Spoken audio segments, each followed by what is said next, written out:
Question में presence of mind की थोड़ी सी नीड है, जो आप ख्यालों में खोए होंगे किसी के, तो फिर गड़बड़ ये हो सकती है इस क्वेश्चन में कि आप भूल जाओगे यहाँ की जे पहले दिया है और आई बाद में दिया है।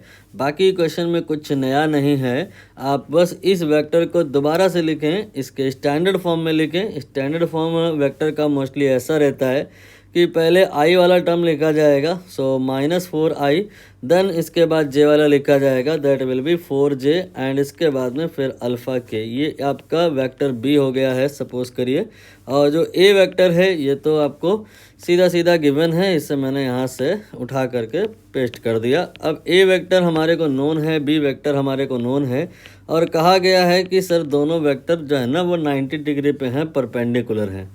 तो ऐसा होने पे दोनों वेक्टर के बीच का डॉट प्रोडक्ट हम निकालते हैं और जो भी आता है उसे 0 के बराबर कर देते हैं। तो यहाँ 2 और -4 में मल्टीप्लाई होगा तो -8 आएगा, 3 और 4 में मल्टीप्लाई होगा तो 12 आएगा, 8 और अल्फ़ा में मल्टीप्लाई होगा तो 8 अल्फ़ा आएगा। ये ए डॉट भी आपने जो निकाला है, दोनों वेक्टर परपेंडिकुलर हैं, ड्यू टू दैट ये एक्सप्रेशन ए डॉट बी जो आया है 0 के बराबर होगा। यहाँ से जो 8 अल्फ़ा आएगा दैट विल बी 12 - 8, ये आपका 4 होगा, राइट में जा कर के -4 हो जाएगा, सो alpha here will be -4/8, so it will be -1/2।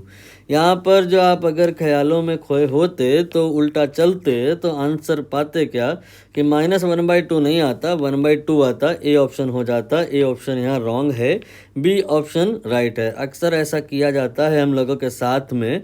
हमारे प्रेजेंस ऑफ माइंड को चेक करने के लिए उसका एक सीधा सा तरीका ये होता है कि जो अगर आप किसी क्वेश्चन को करें और आंसर बहुत जल्दी आए और ए ऑप्शन में ही मिल जाए तो समझना दाल में कुछ काला है। आप क्वेश्चन को एक बार दोबारा ज़रूर काउंटर चेक करें। जैसे यहाँ पर ए ऑप्शन रॉन्ग है, बी सही है।